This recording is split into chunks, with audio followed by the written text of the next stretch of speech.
I became like 40 kg. I refused to eat and I still wasn't satisfied. I was overloading on like laxatives and diuretics. I was like taking multiple pills at the same time. Can you put a disclaimer for this? And that's where I also fall into toxic relationships. And because of that, I was inflicting self-harm. Hi, I'm Cheryl. I'm 34. I'm a content creator and I'm also the founder of Rock the Naked Truth.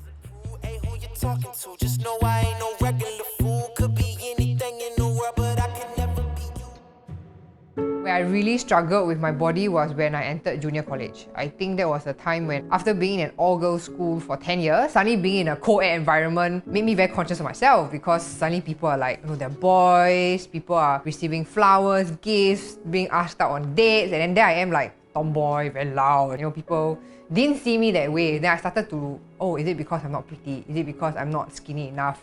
I just kept thinking that being skinny would be the answer to everything.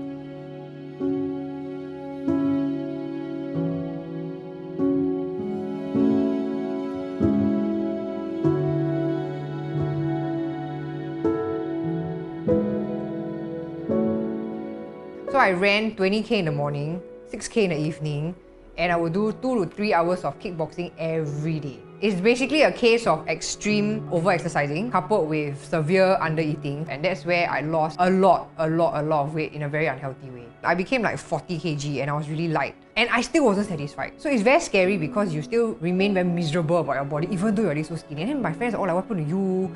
You're like, half of you is gone physically. And I'm like, no, I'm still fat. And because of that, it actually led me to a very dark place where I was inflicting self-harm because I refused to eat. So once I felt hungry, that's where I also fell prey to binge eating. Then I'll suddenly eat a lot of things. Then I'll feel very guilty about it, and then I will harm myself. I remember pushing away my family members. I think when you're struggling internally, the people closest to you are the ones that you actually push away because you feel like, you don't understand me. Y'all don't know anything. I'm very fat. I just want to lose weight. Y'all don't know. Then there are not a lot of resources out there to tell them like how to deal with this or how to handle with this. So yeah, that was really, I think, probably the height of my body image struggles and probably the darkest period in my life.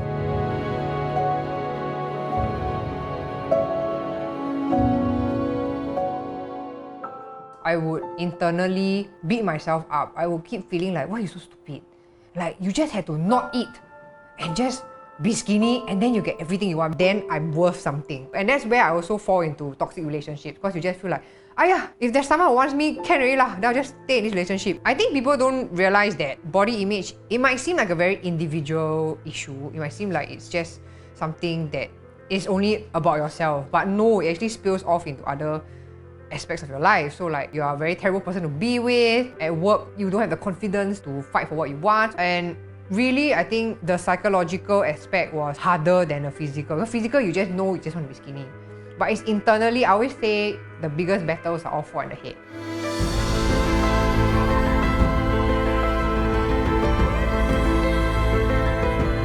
At that point, I only knew running, yoga, running. So I was like, gym, I don't know what to do it. And then she's like, no, never mind, I'm doing PT, just come and join me. So I went, and then I did like deadlift, then squats, bench press. I was like, wow, the body's quite cool. So I started to see how the body's capable of doing all these physical activities. And like, why am I focusing on trying to force my body into something that is not? Like, why do I keep being so fixated on trying to be a certain size and shape? Why don't I just focus on performance instead, like lift heavier, run faster, run longer? So it was over time when I started to see that fitness is really a way of life. It shouldn't be a chore, because it shouldn't be something that you do because you want to lose weight. Once I had this shift in mindset, I no longer feel I have to look a certain way. I no longer feel that I'm being judged by society or by my friends. I mean, sometimes I still get comments on Instagram of people saying like, you sure you're size M? I think you should be size XL. Even if I am, so what? Does it matter? You are not defined by a label on your shirt or your dress, right?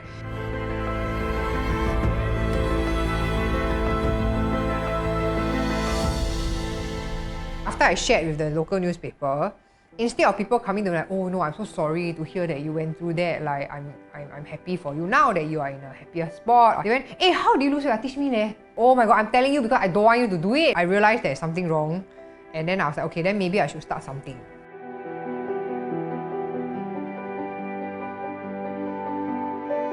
I know that it's not easy to change a person's mindset, so this is more like a social message to tell people like, you're enough. We are not perfect. There are different types of bodies, and our bodies all react differently. Like you and I can do exactly the same exercise, eat the same things, we don't look different. It's just bio, right? It's just the way we are made. Hopefully, like Rock the Naked Truth can continue to be that everyday inspiration that you need, to remind yourself that, okay, we all have bad days. So I want to be that platform, that voice for them to step forward and like, okay, that it's a safe space for me to share my story.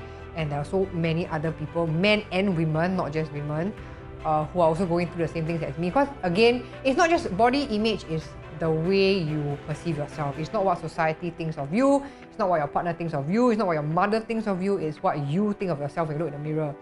And a lot of things can affect that, not just your physical or your outward appearance. And all that is all linked back. So hopefully the Rock the Naked Truth is not just telling you that, okay, it's not just about dieting, but it's also about finding that confidence to help you get on with life. Even you just scroll through Instagram and you're like, oh yeah, thanks for this timely reminder. It's good enough for me already. It's really, like I say, it's supposed to be an everyday reminder and that motivation to help you feel better and that you are enough.